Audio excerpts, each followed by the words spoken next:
बंगाल में डॉक्टर बेटी से जिन दरिंदों ने गैंगरेप किया, हत्या की, वो अब भी सेफ जोन में है। लेकिन उत्तर प्रदेश में ऐसा नहीं होता है। यहां बाबा बुलेट वाला इंतकाम लेते हैं। कल क्या हुआ जानते हैं? बरेली में आमिर और फैजान नाम के दो लड़कों ने एक दलित लड़की का रास्ता रोक लिया। वो नाबालिग थी, जन सुविधा केंद्र से लौट रही थी।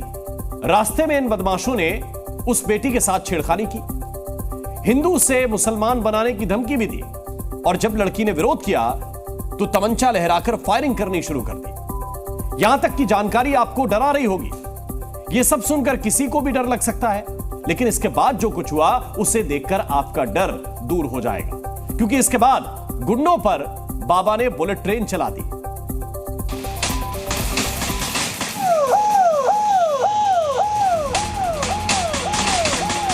कि इन लोगों के लिए सद्भावना ट्रेन नहीं, बुलेट ट्रेन चलेगी, कायदे से बुलेट ट्रेन।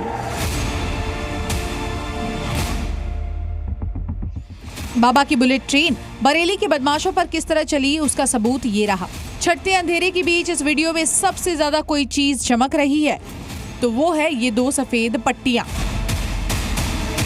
ध्यान से देखेंगे तो पता चलेगा कि ये दो सफेद पट्टियां दो लोगों के घुटने पर बंधी है। कौन है ये दोनों शख्स? एक आमिर है, आसिफ का बेटा, और दूसरा फैजान है, आलम का बेटा। दोनों को गोलियां लगी हैं, दोनों लंगड़ा रहे हैं और दोनों शख्स को दो दो पुलिस वाले सहारा देकर अस्पताल की तरफ ले जा रहे हैं। कुछ देर बाद दोनों अस्पताल पहुंच गए। इनका मेडिकल इलाज शुरू हो गया, लेकिन उससे पहले योगी की पुलिस ने इनका इलाज कैसे किया, इसकी पूरी डिटेल अब ध्यान से देखिए। बरेली पुलिस को पीड़िता ने इन्फॉर्म किया। छात्रा ने बताया कि वो दलित परिवार से है और नाबालिग है।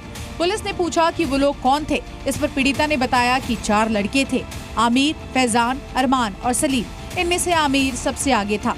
उसने प्राइवेट पार्ट पर हाथ लगा दिया, छेड़खानी की, गालियां दी और उसके बाद ये कहकर धमकाया कि तुम्हारा मजहब बदल दूंगा, तुम्हें हिंदू से मुसलमान बना दूंगा।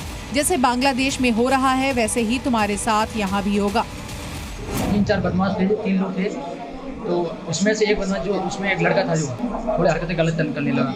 फिर वो चिल्लाए, तो मैंने अलग हचाया कैसी तरह से। वो दुकान में भाई, दुकान वाले ने बोला तमंचे, फिर बांग्लादेश बना देना है। छात्रा ने पुलिस को ये भी बताया कि जब उसने विरोध किया तो उन गुंडों ने फायरिंग कर दी।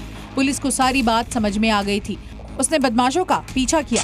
पुलिस के मुताबिक उस पर आमिर और फैजान ने फायरिंग की। जवाबी गोलीबारी में दोनों गुंडों को दाहिने पैर में गोली लगी। ये मुठभेड़ आंवला थाने क्षेत्र में नवाब अली खान के मकबरे के पास हुई।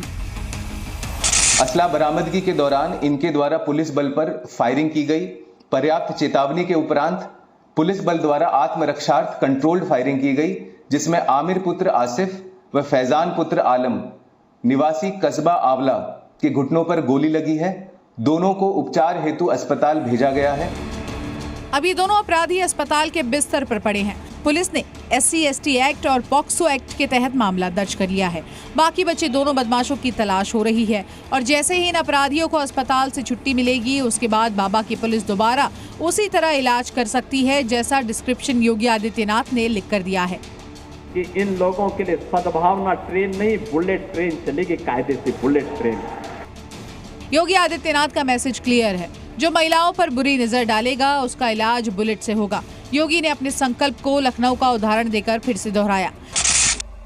लखनऊ में एक बेटी अपने पिता के साथ और भाई के साथ बाइक से जा रही है। अचानक बारिश हो गई, पानी जमा हो गया। जबरदस्ती पानी फेंक करके फिर उस बेटी को गिरा दिया जाता है।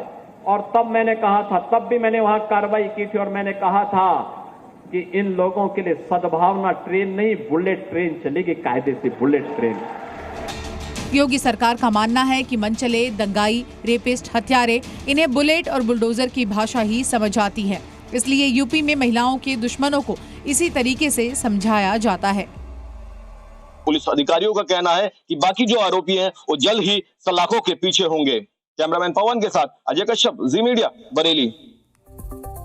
तो 2 आरोपी तो गिरफ्तार हो गए, लेकिन 2 की तलाश अभी जारी है।